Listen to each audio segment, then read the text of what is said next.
കെമിസ്ട്രിയുടെ മറ്റൊരു ക്ലാസ്സിലേക്ക് എല്ലാവരെയും ഒന്നുകൂടി സ്വാഗതം ചെയ്യുന്നു. നമ്മൾ കഴിഞ്ഞ ക്ലാസ്സിൽ രണ്ട് ടൈപ്പിലുള്ള conduction, metallic conduction, electrolytic conduction, അപ്പൊ കഴിഞ്ഞ് കണ്ടക്ഷനുമായി ബന്ധപ്പെട്ട് റെസിസ്റ്റൻസ്, ഓംസ് ലോ, റെസിസ്റ്റിവിറ്റി അഥവാ സ്പെസിഫിക് റെസിസ്റ്റൻസ്, കണ്ടക്റ്റൻസ്, കണ്ടക്ടിവിറ്റി അഥവാ സ്പെസിഫിക് കണ്ടക്റ്റൻസ്, ഇത്രയും കാര്യങ്ങളാണ് ഡിസ്കസ് ചെയ്തത്. അപ്പോൾ ആ ഡിസ്കസ് ചെയ്ത കാര്യങ്ങളിൽ കണ്ടക്റ്റൻസ് എന്ന് പറഞ്ഞൊരു ടേം നിങ്ങൾ കേട്ടിട്ടുണ്ട്, ഓർമ്മയിൽ വരുന്നുണ്ടാവാം. കണ്ടക്റ്റൻസ് എന്താണ് നമ്മൾ അവിടെ ഡിസ്കസ് ചെയ്തത്? Conductance of A conductor. Conductance of A conductor C is equal to 1/R. ഒരു കണ്ടക്ടറിന്റെ റെസിസ്റ്റൻസിന്റെ റെസിപ്രോക്കലാണ് അതിന്റെ കണ്ടക്റ്റൻസ്. കണ്ടക്ടറിന്റെ റെസിസ്റ്റൻസിന്റെ റെസിപ്രോക്കലാണ് കണ്ടക്റ്റൻസ്, അല്ലെ? അത് ആക്ച്വലി ഈ കണ്ടക്റ്റൻസ് കണ്ടുപിടിക്കാനുള്ള ഒരു ഇക്വേഷനാണ്. എന്താണ് അതിന്റെ ഫിസിക്കൽ സിഗ്നിഫിക്കൻസ്? അത് ഞാൻ അവിടെ പറഞ്ഞിട്ടുണ്ടായിരുന്നു. റെസിസ്റ്റൻസ് കുറയുമ്പോൾ കണ്ടക്റ്റൻസ് എന്ന് പറയുന്ന ക്വാണ്ടിറ്റി കൂടും. റെസിസ്റ്റൻസ് എന്നുള്ളത് ക്വാണ്ടിറ്റിയാണ്, അല്ലെ? മെഷർ ചെയ്യാൻ പറ്റുന്ന ഒരു ക്വാണ്ടിറ്റിയാണ് ഈ റെസിസ്റ്റൻസ് എന്ന് പറയുന്നത്. ഈ റെസിസ്റ്റൻസ് എന്നുള്ള ക്വാണ്ടിറ്റി കുറയുമ്പോൾ കണ്ടക്റ്റൻസ് കൂടും. അപ്പൊ എന്താണ് റെസിസ്റ്റൻസ് കുറയുക എന്ന് പറഞ്ഞാൽ? ഇലക്ട്രോൺസിന് ഒഴുകാനുള്ള ഓപ്പോസിഷൻ കുറയും. അപ്പോൾ ഇലക്ട്രോൺസ് നന്നായിട്ട് ഒഴുകുന്നു. അതേസമയം റെസിസ്റ്റൻസ് എന്നുള്ള ക്വാണ്ടിറ്റി കൂടുമ്പോൾ കണ്ടക്റ്റൻസ് കുറയും. എന്താണ് അതിന്റെ മീനിങ്? റെസിസ്റ്റൻസ് കൂടുന്നു എന്ന് പറഞ്ഞാൽ ഇലക്ട്രോൺസിന് ഒഴുകാനുള്ള എന്താ പറയാ, ഒരു ഒപ്പോസിഷൻ, ഇലക്ട്രോൺസിന്റെ ഒഴുക്കിനെതിരായിട്ടുള്ള ഒപ്പോസിഷൻ കൂടുന്നു. സ്വാഭാവികമായിട്ടും ഇലക്ട്രോൺസിന്റെ ഒഴുക്ക് കുറയും. അപ്പോൾ ആക്ച്വലി കണ്ടക്റ്റൻസ് എന്ന് പറയുന്നത് ഒരു കണ്ടക്ടറിലേക്ക് കൂടിയിട്ട് ഇലക്ട്രോൺസിന് ഒഴുകാൻ എത്രത്തോളം ഈസിയാണ് എന്നതിന്റെ മെഷർമെന്റ് ആണ്, അല്ലെ? നല്ലോണം ഈസിയാണ് ഫ്ലോ ചെയ്യാൻ, നല്ലോണം ഈസിയാണ് എങ്കിൽ കണ്ടക്റ്റൻസ് എന്നുള്ള ക്വാണ്ടിറ്റി കൂടുതലാണ്. അപ്പോൾ ആക്ച്വലി എന്ത് സംഭവിക്കും? കറന്റ് കൂടും, കണ്ടക്ഷൻ കൂടും, അല്ലെ? അപ്പൊ ആക്ച്വലി പിന്നെ എന്താ പറയാ, conductance is the measurement of is, EASE, ease with which the electrons can flow through a conductor. ഒരു കണ്ടക്ടറിലെ കൂടിയിട്ട് ഇലക്ട്രോൺസിന് എത്ര സ്പീഡിൽ എത്ര നന്നായിട്ട് ഒഴുകാൻ പറ്റും എന്നുള്ളതിന്റെ മെഷർമെന്റ് ആണ് അതിന്റെ കണ്ടക്റ്റൻസ്. അപ്പൊ ഞാൻ പറയുമ്പോൾ നിങ്ങൾ നന്നായിട്ട് ഒന്ന് ശ്രദ്ധിച്ചിട്ടുണ്ടാവണം. Conductance of a conductor is the measurement of ease with which electrons can flow through a conductor. പക്ഷേ കണ്ടക്ടർ എന്ന് പറയുന്നത് മെറ്റൽ ആണെങ്കിലല്ലേ നമുക്ക് അങ്ങനെ പറയാൻ പറ്റുള്ളൂ. മെറ്റലിലല്ലേ ഇലക്ട്രോൺസ് ഫ്ലോ ചെയ്യുന്നത്. നമ്മൾ എടുക്കുന്ന കണ്ടക്ടർ രണ്ട് ടൈപ്പിൽ നമ്മൾ പറഞ്ഞിട്ടുണ്ടല്ലോ. സോളിഡ് കണ്ടക്ടേഴ്സ് ആണ് മെറ്റൽസ്, ലിക്വിഡ് കണ്ടക്ടേഴ്സ് ആണ് ഇലക്ട്രോലൈറ്റ്സ്. അപ്പോൾ മെറ്റാലിക് കണ്ടക്ടേഴ്സ് ആണെങ്കിലല്ലേ ഇലക്ട്രോൺസിന്റെ ഒഴുക്കിനെ കുറിച്ചിട്ട് ഇവിടെ പറയാൻ പറ്റുള്ളൂ.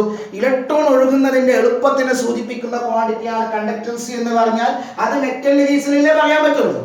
ഇലക്ട്രോലൈറ്റിന്റെ കേസിൽ എന്തെല്ലാം ഫ്ലോ ചെയ്യുന്നത്? ഇലക്ട്രോൺസ് അല്ലല്ലോ, അയോൺസ് അല്ലേ?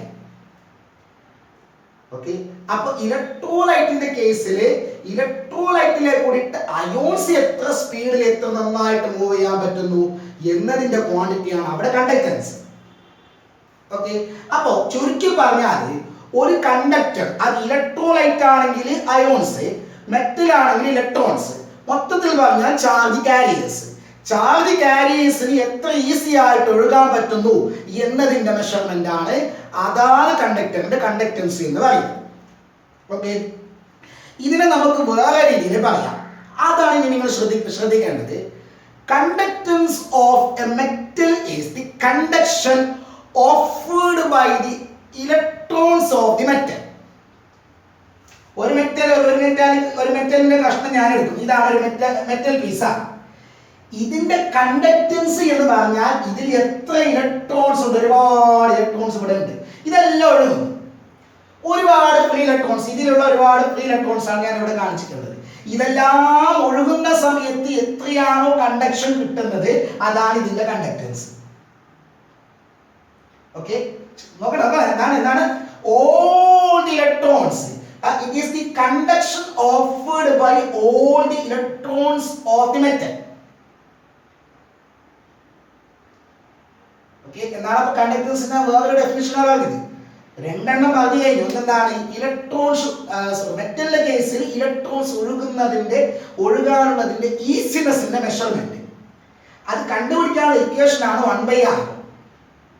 അല്ലെങ്കിൽ എന്താ പറയാം, it is the conduction offered by all the electrons of the metal. മെറ്റലിലുള്ള എത്ര സൈസിലുള്ള മെറ്റലാണ് എടുത്തിട്ടുള്ളത്, ആ മെറ്റലിലുള്ള എല്ലാ ഇലക്ട്രോൺസും ഫ്ലോ ചെയ്യുന്നത് കാരണം നമുക്ക് കിട്ടുന്ന കണ്ടക്ഷൻ ആണ് അതിന്റെ കണ്ടക്റ്റൻസ്. ഓക്കെ അല്ലേ? അതേ ഡെഫിനിഷൻ നമ്മൾ എന്താക്കുന്നു പറഞ്ഞാൽ ഇലക്ട്രോലൈറ്റിന്റെ കേസിൽ കൊണ്ടുപോകുന്നു. കേൾക്കണേ, കണ്ടക്റ്റൻസ് ഓഫ് ഇലക്ട്രോലൈറ്റ്.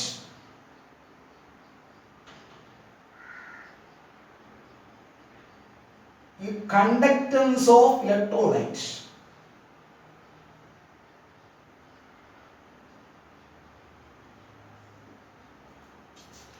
മെറ്റലിന്റെ കണ്ടക്റ്റൻസ് എന്ന് പറഞ്ഞാൽ it is the conduction offered by all the electrons of the metal.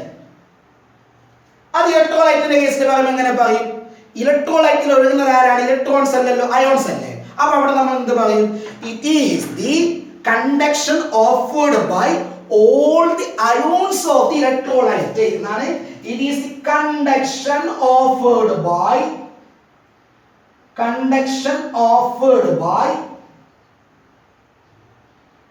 all the ions of the electrolyte. അതിന്റെ മീനിങ് എന്താണോ? നമ്മൾ ഒരു പാത്രത്തിൽ ഇലക്ട്രോലൈറ്റ് എടുത്തു. ഇലക്ട്രോലൈറ്റിൽ ആരുണ്ട്? ഒരുപാട് അയോൺസ് ഉണ്ട്. പോസിറ്റീവ് നെഗറ്റീവ് ആയിട്ട് ഇഷ്ടമാതിരി അയോൺസ് ഉണ്ട്. ഈ പോസിറ്റീവ് അയോൺസും നെഗറ്റീവ് അയോൺസും ഒഴുകുന്നതിന് കാരണമായിട്ട് നമുക്ക് എന്ത് കിട്ടുന്നു? കറണ്ട് കിട്ടുന്നു. ഓക്കെ, അപ്പൊ ഈ പോസിറ്റീവ്, എല്ലാ പോസിറ്റീവ് ചാർജും എല്ലാ നെഗറ്റീവ് ചാർജും കൂടിയിട്ട് ഓഫർ ചെയ്യുന്ന, തരുന്ന, നമുക്ക് ലഭ്യമാക്കുന്ന കണ്ടക്ഷൻ ആണ് ഇതിന്റെ കണ്ടക്റ്റൻസ്. ഇവിടെയോ ഒരു മെറ്റലിലുള്ള എല്ലാ ഇലക്ട്രോൺസും ഒഴുകുന്നതിന്റെ ഫലമായിട്ട് കിട്ടുന്ന കണ്ടക്ഷൻ ആണ് ഇതിന്റെ കണ്ടക്റ്റൻസ്. അപ്പൊ രണ്ടിന്റെ കേസിലും C is equal to 1/r, C is equal to 1/r. ഇവിടെ കണ്ടക്ഷൻ തരുന്നത് ഇലക്ട്രോൺസ്, അവിടെ കണ്ടക്ഷൻ തരുന്നത് അയോൺസ്. ഓക്കെ, അപ്പോൾ നമുക്ക് ഇത് മാത്രം പഠിച്ചാൽ മതി. Conductance of an electrolyte is the conduction offered by all ions. എത്രയുണ്ട് അത്ര. 1000 അയോൺസ് ഉണ്ടെങ്കിൽ അവരെല്ലാവരും, 10000 അയോൺസ് ഉണ്ടെങ്കിൽ അവരെല്ലാവരും, 5 അയോണുള്ള മാത്രമേ ഉള്ളൂ എങ്കിൽ അവർ തരുന്ന കണ്ടക്ഷൻ ആണ് ഇതിന്റെ കണ്ടക്റ്റൻസ്. Okay, conductance C. അത് കഴിഞ്ഞിട്ട് നമ്മൾ ഡിസ്കസ് ചെയ്ത ഒരു ക്വാണ്ടിറ്റിയാണ് കണ്ടക്ടിവിറ്റി. Conductivity K. അതാണ് നല്ലോണം ശ്രദ്ധിക്കേണ്ടത്. Conductivity K or kappa. Kappa is equal to C into L/A. അങ്ങനെയല്ല നമ്മൾ പഠിച്ചത്. മെറ്റലിന്റെ കേസിൽ നമ്മൾ അങ്ങനെയല്ല പഠിച്ചത്. എന്നാണ് C into L/A. എന്താണ് ഇതിന്റെ ഡെഫിനിഷൻ കൊടുത്തത്? 1 സെന്റിമീറ്റർ നീളം, ഇതിനിപ്പോ 10 സെന്റിമീറ്റർ നീളമുണ്ടെന്ന് വിചാരിക്കാം. ഇതിന് 5 centimetre square area of cross സെക്ഷനും ഉണ്ട്. അപ്പൊ 10 സെന്റിമീറ്റർ നീളവും 5 സെന്റിമീറ്റർ ഏരിയ ഓഫ് ക്രോസ് സെക്ഷനിലും എത്ര ഇലക്ട്രോൺസ് ഉണ്ട് അവരെല്ലാവരും ഓഫർ ചെയ്യുന്ന കണ്ടക്ഷൻ ആണ് അതിന്റെ കണ്ടക്റ്റൻസ്. അതേസമയം ഇതിന്റെ 1 സെന്റിമീറ്റർ നീളത്തിലും 1 സെന്റിമീറ്റർ നീളവും 1 centimetre square area of cross സെക്ഷനും എടുത്താൽ അവിടെ എത്ര ഇലക്ട്രോൺസ് ഉണ്ടോ അവർ ഓഫർ ചെയ്യുന്ന കണ്ടക്റ്റൻസ് ആണ് conductivity. It is the conductance of a conductor having unit length and unit area of cross section എന്നാണ് നമ്മൾ കഴിഞ്ഞ ക്ലാസ്സിലെ ഡെഫിനിഷൻ പറഞ്ഞത് അല്ലേ. അപ്പോ വലിയൊരു കണ്ടക്ടർ എടുത്താൽ അത് ഇഷ്ടമാതിരി ഇലക്ട്രോൺ ഉണ്ടാവും. അവരെല്ലാവരും ഓഫർ ചെയ്യുന്ന കണ്ടക്ഷൻ ആണ് കണ്ടക്ടൻസ്, ടോട്ടൽ കണ്ടക്ടൻസ്. അതിൽ 1 സെന്റിമീറ്റർ നീളത്തിന്റെ കണ്ടക്ടൻസ് ആണ് കണ്ടക്ടിവിറ്റി അല്ലെങ്കിൽ സ്പെസിഫിക് കണ്ടക്ടൻസ് എന്ന് പറയുന്നത്. ഓക്കെ അല്ലേ? സംശയമില്ലല്ലോ. എന്ന് പറഞ്ഞാൽ ഇത് ഇത്രയും ഭാഗത്തിന്റെ കേൾക്കണം, ഇത്രയും ഭാഗത്തിന്റെ കണ്ടക്ടൻസ് നമുക്കൊരു 15 കിട്ടിയിട്ടുണ്ടെന്ന് വിചാരിക്കാം. യൂണിറ്റ് ഓർമ്മ ഉണ്ടാവും. എങ്കിൽ 10 സെന്റിമീറ്ററിന് എന്താണ് 15 × 10, അത്രയേ ഉള്ളൂ. 1 സെന്റിമീറ്ററിന്റെ 15 ആണെങ്കിൽ 10 സെന്റിമീറ്ററിന്റെ 15 × 10. അപ്പൊ അത് കഴിഞ്ഞ ക്ലാസ്സിൽ നമ്മൾ പറഞ്ഞതല്ലേ. എങ്കിൽ ഈ കണ്ടക്ടിവിറ്റി എന്നുള്ള ക്വാണ്ടിറ്റി അവിടെ എങ്ങനെ പറയാം, ഇലക്ട്രോലൈറ്റിന്റെ കേസിൽ എങ്ങനെ പറയാം? അപ്പൊ അത് കമ്പയർ ചെയ്ത് ഇങ്ങനെ പഠിക്കണം. ഇവിടെ കണ്ടക്ടൻസ് എന്ന് പറഞ്ഞാൽ നിങ്ങൾ എത്ര വലിയ കണ്ടക്ടർ എടുത്തിട്ടുണ്ടോ അവിടെയുള്ള എല്ലാ ഇലക്ട്രോൺസും ഓഫർ ചെയ്യുന്ന കണ്ടക്ഷൻ അല്ലേ. എന്നിട്ട് അതിന്റെ 1 സെന്റിമീറ്റർ നീളത്തിലുള്ള ഇലക്ട്രോൺസ് ഓഫർ ചെയ്യുന്ന കണ്ടക്ഷൻ ആണെന്ത്, അതിന്റെ സ്പെസിഫിക് കണ്ടക്ടൻസ് അല്ലെങ്കിൽ കണ്ടക്ടിവിറ്റി K. അതേ ഡെഫിനിഷൻ ഇവിടെ പറയാം. ഇവിടെയുള്ള എല്ലാ അയോൺസും ഓഫർ ചെയ്യുന്ന കണ്ടക്ഷൻ ആണെന്ത്, കണ്ടക്ടൻസ് C. ഓക്കെ. ഇനി നിങ്ങൾ അവിടെ യൂണിറ്റ് വോളിയം എടുത്തു. ഇതേ ഡെഫിനിഷൻ അവിടെ കൊടുക്കുന്നില്ല. ഇവിടെ എങ്ങനെ എടുത്തത്, L = 1 centimetre, A = 1 centimetre square എന്നല്ലേ. അതായത് എടുത്തതാ 1 സെന്റിമീറ്ററും 1 centimetre square area of cross section എന്ന് പറയുമ്പോൾ വോളിയം എത്രയായിടോ? വോളിയം എത്രയായി? ഹൈറ്റിന്റെ ഏരിയ ഓഫ് ക്രോസ് സെക്ഷൻ അല്ലേ. 1 centimetre × 1 centimetre square 1 centimetre cube. അപ്പോ അതേ അളവ് അവിടെ എടുക്ക്. യൂണിറ്റ് വോളിയം എന്ന് പറഞ്ഞാൽ എന്താ, 1 സെന്റിമീറ്റർ ക്യൂബ്. അപ്പൊ ഇവിടെ 1 സെന്റിമീറ്റർ ക്യൂബിൽ എത്ര അയോൺസ് ഉണ്ടോ അവർ ഓഫർ ചെയ്യുന്ന കണ്ടക്ടൻസ് ആണ് അതിന്റെ സ്പെസിഫിക് കണ്ടക്ടൻസ് അല്ലെങ്കിൽ കണ്ടക്ടിവിറ്റി. സംശയം വരരുത്. ഇവിടെ നമ്മൾ കണ്ടക്ടിവിറ്റി എന്ന് പറഞ്ഞത് എന്താ, L = 1 centimetre, A = 1 centimetre square എന്നല്ലേ. അപ്പോൾ K = C. അതായത് 1 സെന്റിമീറ്റർ നീളവും 1 സെന്റിമീറ്റർ സ്ക്വയർ ഏരിയ ക്രോസ് സെക്ഷനുമുള്ള ഭാഗത്തിന്റെ കണ്ടക്ടൻസ്. 1 സെന്റിമീറ്റർ നീളവും 1 സെന്റിമീറ്റർ ഏരിയ ക്രോസ് സെക്ഷനും ആകുമ്പോൾ വോളിയം എത്രയായി, 1 സെന്റിമീറ്റർ ക്യൂബ് അല്ലേ. അപ്പൊ ആ ഡെഫിനിഷൻ നമുക്ക് എന്താ പറയാ, 1 സെന്റിമീറ്റർ ക്യൂബ് വോളിയത്തിന്റെ കണ്ടക്ടൻസ് ആണ് ഇവിടുത്തെ കണ്ടക്ടിവിറ്റി. അതേ സംഗതി അവിടെ 1 സെന്റിമീറ്റർ ക്യൂബ് വോളിയത്തിന്റെ കണ്ടക്ടൻസ് ആണ് ഇവിടുത്തെ കണ്ടക്ടിവിറ്റി. പക്ഷെ അവിടെ ഓഫർ ചെയ്യുന്നത് അയോൺസ് ആണ്, ഇവിടെ ഓഫർ ചെയ്യുന്നത് ഇലക്ട്രോൺസ് ആണ്. അത്രേ ഉള്ളൂ. ഓക്കെ. അപ്പൊ ഇലക്ട്രോലൈറ്റിന്റെ കേസിൽ കേൾക്കണം, conductivity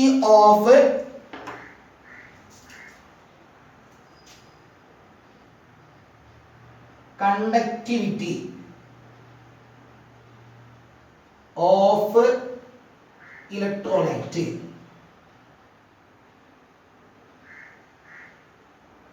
kappa. That means specific conductance.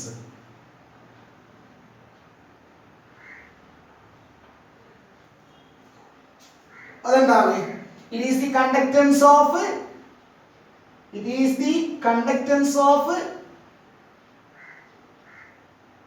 1 centimeter cube solution.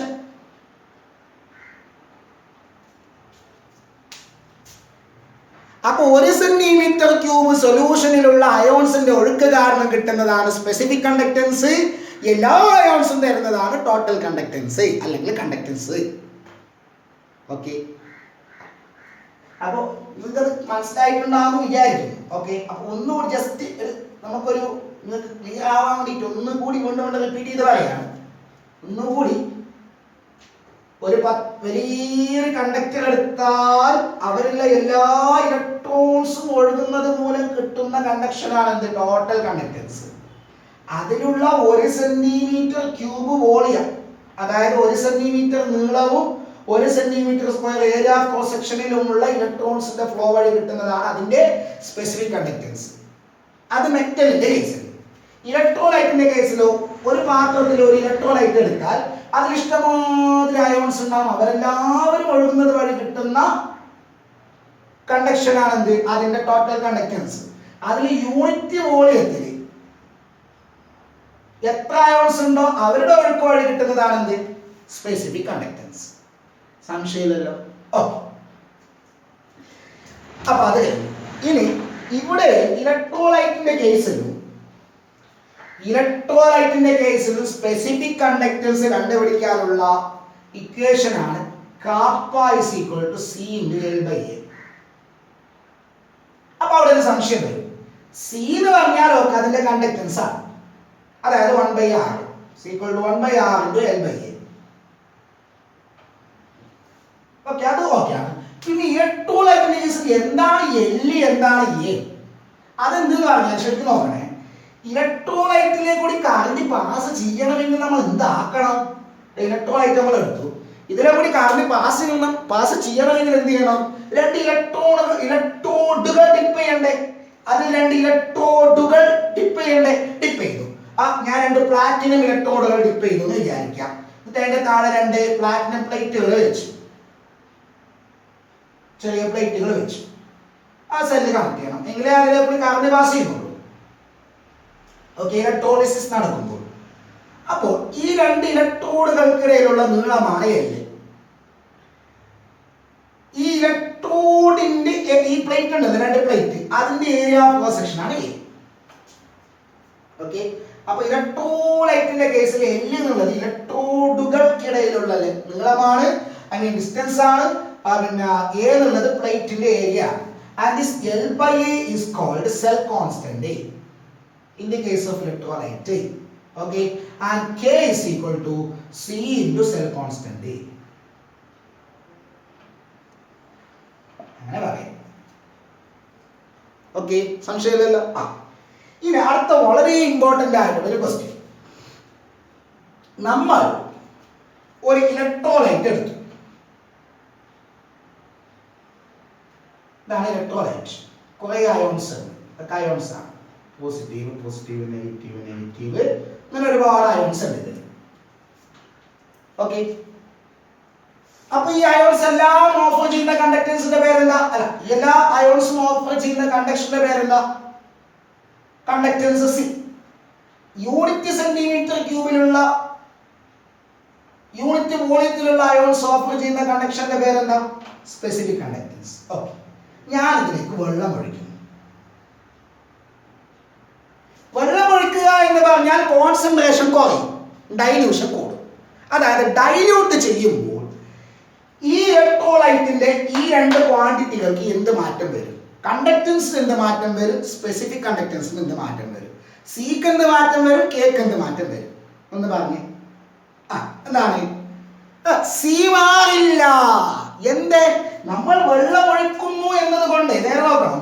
ആ പാത്രത്തിലേക്ക് വെള്ളം ഒഴിക്കുന്നു എന്നതുകൊണ്ട് അതിൽ അയോൺസിന്റെ എണ്ണം കുറയുന്നുണ്ടോ? ഇല്ല, അയോൺസിന്റെ എണ്ണം അത് തന്നെയാണ്. എന്താ സംഭവിക്കുന്നത്? കണ്ടക്ടൻസ് മാറുന്നില്ല. ഇത് സ്ട്രോങ് ഇലക്ട്രോലൈറ്റ് ആണെന്ന് വിചാരിക്കുക, അതിലുള്ള അയോൺസിന്റെ എണ്ണം അത് തന്നെയാണ്. വെള്ളം ഒഴിക്കുന്നതിന് മുമ്പ് 100 അയോൺസ് ഉണ്ടെങ്കിൽ വെള്ളം ഒഴിച്ചു കഴിഞ്ഞാൽ 100 അയോൺസ് തന്നെയാണ്. അതുകൊണ്ട് സിക്ക് മാറ്റമില്ല. അതേ സമയം നേരത്തെ 1 സെന്റിമീറ്റർ ക്യൂബില് എത്ര അയോൺസ് ഉണ്ടായിരുന്നോ? ഒരു 10 അയോൺസ് ഉണ്ടായിരുന്നു വിചാരിക്കാം. ഇപ്പൊ അതേ സ്ഥലത്ത് 10 അയോൺസ് ഉണ്ടാവില്ല. കാരണം എന്താ? അയോൺസിന് മൂവ് ചെയ്യാൻ, നീന്തി കളിക്കാൻ ഇഷ്ടംമാതിരി സ്ഥലം കിട്ടിയില്ലേ? അപ്പൊ അയോൺസ് എല്ലാം ഒരുപാട് ദൂരെയായിട്ട് നിൽക്കും. അപ്പോൾ യൂണിറ്റ് വോളിയത്തിലുള്ള അയോൺസിന്റെ എണ്ണം കുറയും. യൂണിറ്റ് വോളിയത്തിലുള്ള അയോൺസ് ഓഫർ ചെയ്യുന്ന കണ്ടക്ടൻസ് അല്ലേടോ സ്പെസിഫിക് കണ്ടക്ടൻസ് എന്ന് പറയുന്നത്. അപ്പൊ യൂണിറ്റ് വോളിയത്തിലുള്ള അയോൺസിന്റെ എണ്ണം കുറയുന്നത് കൊണ്ട് സ്പെസിഫിക് കണ്ടക്ടൻസ് കുറയും, ടോട്ടൽ കണ്ടക്ടൻസിന് മാറ്റം വരില്ല. Okay,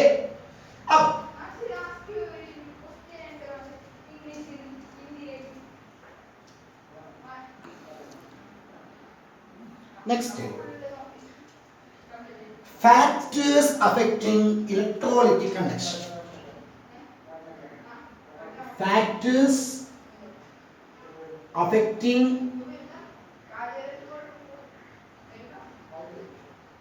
electrolytic conduction.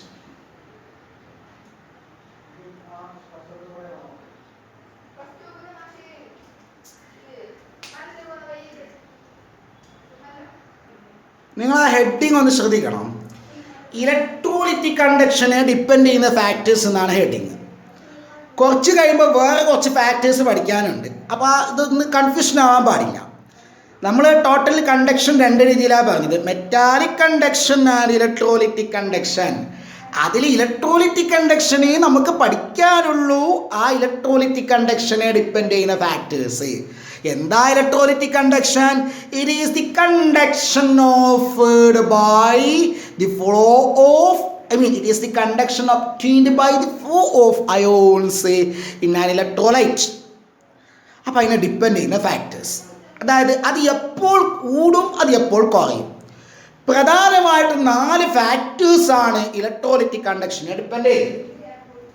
ഒന്ന്, ഇന്റർ അയോണിക് ഇന്ററാക്ഷൻ. എന്താണ് ഇന്റർ അയോണിക് ഇന്ററാക്ഷൻ?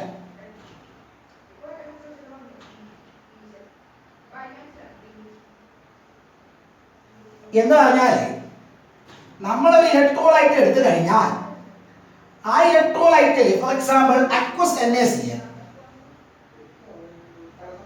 വെള്ളത്തിൽ ഡിസോൾവ് ചെയ്തിട്ടുള്ള NaCl, അത് ഡിസോൾവ് ചെയ്യുന്ന സമയത്ത് എന്ത് സംഭവിക്കും? Na+ Cl- അയോൺസ് ആയിട്ട് മാറുമല്ലോ.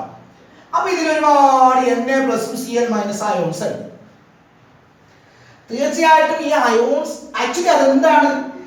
NaCl എന്ന് പറയുന്നത് വെള്ളത്തിലുള്ള സൊല്യൂട്ടാണ്. അപ്പോൾ Na+ Cl- എന്താണ്? സൊല്യൂട്ട് അയോൺസ് ആണ്. അപ്പൊ ഇവർ പോസിറ്റീവും നെഗറ്റീവും ചാർജുകളല്ലേ, തീർച്ചയായിട്ടും അവർ തമ്മിൽ ഒരു ഇന്ററാക്ഷൻ ഉണ്ടാവൂലേ.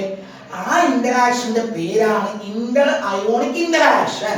അതായത് ഒരു ഇലക്ട്രോലൈറ്റിലുള്ള പോസിറ്റീവ് ആൻഡ് നെഗറ്റീവ് ചാർജുകൾ തമ്മിലുള്ള ഇന്ററാക്ഷൻ ആണ് ഇന്റർ അയോണിക് ഇന്ററാക്ഷൻ. അല്ലെങ്കിൽ അതിന് പറയുന്ന വേറൊരു പേരാണ് സൊല്യൂട്ട് ഇന്ററാക്ഷൻ. സൊല്യൂട്ടുകൾ തമ്മിലുള്ള ഇന്ററാക്ഷൻ, സൊല്യൂട്ട് ഇന്ററാക്ഷൻ.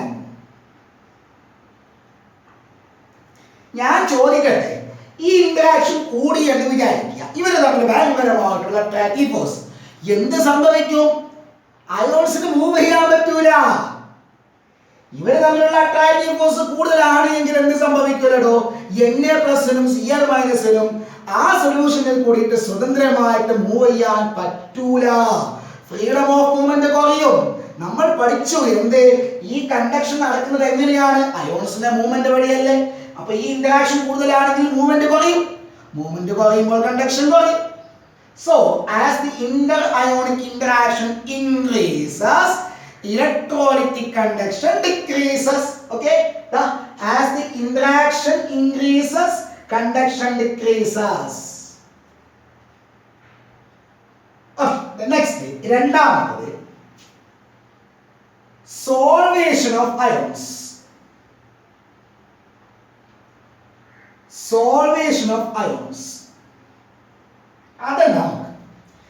നമ്മളിപ്പോൾ വെള്ളത്തിൽ ഉപ്പിട്ടാൽ, അതായത് NaCl ആഡ് ചെയ്താൽ എന്തുകൊണ്ടാണ് വെള്ളത്തിൽ NaCl അലിഞ്ഞു ചേരുന്നത്, ലയിച്ച് ചേരുന്നത്, ഡിസോൾവ് ചെയ്യുന്നത്? അതറിയാവോ? നിങ്ങൾ പഠിച്ചിട്ടുണ്ട്. എങ്ങനെയാണ്? വെള്ളത്തിലേക്ക് നമ്മൾ NaCl ആഡ് ചെയ്യുമ്പോൾ അത് Na+ Cl- അയോണായിട്ട് മാറി. ഓക്കെ, ഇനി വെള്ളത്തിലുള്ള H2O മോളിക്യൂൾ ഉണ്ടല്ലോ, അതിന്റെ സ്ട്രക്ചർ നിങ്ങൾക്ക് അറിയില്ല, എങ്ങനെ വി ഷേപ്പ് H2O. അപ്പൊ ഇവിടെ negative charge due to polarity, ഇവിടെ positive charge due to polarity. അപ്പൊ ഈ പോസിറ്റീവ് ചാർജുള്ള ഹൈഡ്രജനുമായിട്ട് Na+ അയോണുകൾ ബൗണ്ട് ചെയ്യും, അട്രാക്ട് ചെയ്യും. ഈ പോസിറ്റീവ് ചാർജുള്ള H+ അയോണുമായിട്ട് H+N-യുമായിട്ട് നേരെ കേൾക്കണേ, പോസിറ്റീവ് ചാർജുള്ള H+H-N-യുമായിട്ട് ഹൈഡ്രജൻ എൻഡുമായിട്ട് Cl- അയോണുകൾ ബൗണ്ട് ചെയ്യും. ഇവിടെ Cl- അയോണ് ബൗണ്ട് ചെയ്യും. അതേസമയം നെഗറ്റീവ് എൻഡുള്ള ഓക്സിജനുമായിട്ട് Na+ അയോണുകൾ ബൗണ്ട് ചെയ്യും, പാറ്റി ചെയ്യും. ഇങ്ങനെയാണ് വെള്ളത്തിൽ NaCl ലയിച്ച് ചേർന്നത്. അപ്പോൾ ഒരു സൊല്യൂട്ട് ഒരു സോൾവെന്റിൽ ലയിച്ച് ചേരണമെങ്കിൽ സോൾവെന്റും സൊല്യൂട്ടും തമ്മിലൊരു ഇന്ററാക്ഷൻ ഉണ്ടാവണം. ആ ഇന്ററാക്ഷൻ കൂടുതലാണെങ്കിൽ നമ്മൾ പറയും സോൾവേഷൻ കൂടുതലാണ്, നല്ലോണം സൊല്യൂബിൾ ആണ്, ഹൈലി ഡിസോൾവ്ഡ് ആണ്. അപ്പൊ ആക്ച്വലി സോൾവേഷൻ എന്ന് പറയുന്നത് കൊണ്ട് ഉദ്ദേശിക്കുന്നത് interaction between solute and solvent molecules ആണ്. interaction between solute solvent interaction, solute solvent interaction. Okay, അപ്പോൾ നിങ്ങൾക്ക് പറഞ്ഞൂടെ ഈ ഇന്ററാക്ഷൻ കൂടുതലാണെങ്കിൽ തീർച്ചയായിട്ടും എന്ത് സംഭവിക്കില്ല, ഈ അയോൺസിനെ ഫ്രീ ആയിട്ട് മൂവ് ചെയ്യാൻ പറ്റൂല. വാട്ടർ മോളിക്യൂളുമായിട്ട് ഹൈലി ബൗണ്ടഡ് ആണെങ്കിൽ അവർക്ക് സ്വതന്ത്രമായിട്ട് മൂവ് ചെയ്യുന്നത് പ്രയാസമാകും. വാട്ടർ മോളിക്യൂളിന്റെ ഇടയിൽ കൂടി ഇങ്ങനെ മൂവ് ചെയ്യണം, എങ്കിലാണ് നമുക്ക് എന്ത് കിട്ടത്തുള്ളൂ, കണ്ടക്ഷൻ കിട്ടത്തുള്ളൂ. So as this interaction increases, that means as the solvation increases, conduction decreases. ഏത് കണ്ടക്ഷൻ? Electrolytic conduction decreases. അപ്പൊ അത് മനസ്സിലായി. സൊല്യൂട്ട് സൊല്യൂട്ട് ഇന്ററാക്ഷൻ കൂടിയാലും സൊല്യൂട്ട് സോൾവെന്റ് ഇന്ററാക്ഷൻ കൂടിയാലും കണ്ടക്ഷൻ ഡിക്രീസ് ചെയ്യും. അപ്പോ സോൾവെന്റ് തമ്മിലുള്ള ഇന്ററാക്ഷൻ കൂടിയാലോ, അതായത് നമ്മളൊരു സോൾവെന്റ് എടുത്ത് അതിലേക്കല്ലേ ഇലക്ട്രോലൈറ്റ് ആഡ് ചെയ്യുന്നത്. അപ്പൊ ആ സോൾവെന്റ് മോളിക്യൂൾസ് തമ്മിലുള്ള ഇന്ററാക്ഷൻ കൂടുതലാണ്. അതായത് സോൾവെന്റിനെ നല്ലോണം അട്രാക്ട് ചെയ്യും. അപ്പൊ മൂവ് ചെയ്യാൻ പറ്റില്ല. നമ്മളിനി പറഞ്ഞ പേരെന്താണോ, ഒരാൾ മൂവ് ചെയ്യുമ്പോൾ മറ്റൊരാൾ പിടിച്ചു വലിക്കുന്നതിന്റെ പേരെന്താ, viscosity of the liquid. Okay, അപ്പോ ഇവിടെ സോൾവെന്റ് ആണെങ്കിൽ viscosity of the solvent, viscosity of the solvent. Actually അവിടെ എന്താ സംഭവിക്കുന്നത്, സോൾവെന്റ് എന്ത് ചെയ്യുന്നു, സോൾവെന്റുമായിട്ട് ഇന്ററാക്ട് ചെയ്യുന്നു. ഒരു വാട്ടർ മോളിക്യൂൾ അങ്ങോട്ട് പോകാൻ നോക്കുമ്പോൾ വേറൊരാൾ കൂടി പിടിച്ചു വലിക്കുന്നു. മോഷനെതിരായിട്ടൊരു ഒപ്പോസിഷൻ ഓഫ് ചെയ്യും. കാരണം ഒരാൾ അങ്ങോട്ട് പോകുമ്പോൾ വേറൊരാൾ പിടിച്ചു വലിക്കുന്നതിന് അർത്ഥം എന്താ, റിപ്പൾഷൻ ആണ്, അല്ല അട്രാക്ഷൻ ആണ്. സോൾവെന്റ് അട്രാക്ട് ചെയ്യുന്നു. അപ്പൊ എന്താണ്, ഇങ്ങനെ ഒരു അട്രാക്ഷൻ ഉണ്ട് എങ്കിൽ സോൾവെന്റ് ഇന്ററാക്ഷൻ അത് കൂടുതലാണെങ്കിൽ എന്ത് സംഭവിക്കോ, ആ സോൾവെന്റിലേക്ക് കൂടിയിട്ട് അയോൺസ് ആകുന്ന സൊല്യൂട്ടിന് മൂവ് ചെയ്യാൻ പറ്റൂല. സൊല്യൂട്ട് മൂവ് ചെയ്തില്ലെങ്കിൽ കണ്ടക്ഷൻ ബുദ്ധിമുട്ടാകും. So here also as the viscosity increases, conduction decreases. അപ്പോൾ സൊല്യൂട്ട് ഇന്ററാക്ഷൻ കൂടിയാലും സോൾവെന്റ് ഇന്ററാക്ഷൻ കൂടിയാലും സോൾവെന്റ് ഇന്ററാക്ഷൻ കൂടിയാലും എന്ത് സംഭവിക്കും, ഇലക്ട്രോലൈറ്റിക് കണ്ടക്ഷൻ കുറയും. Last one, temperature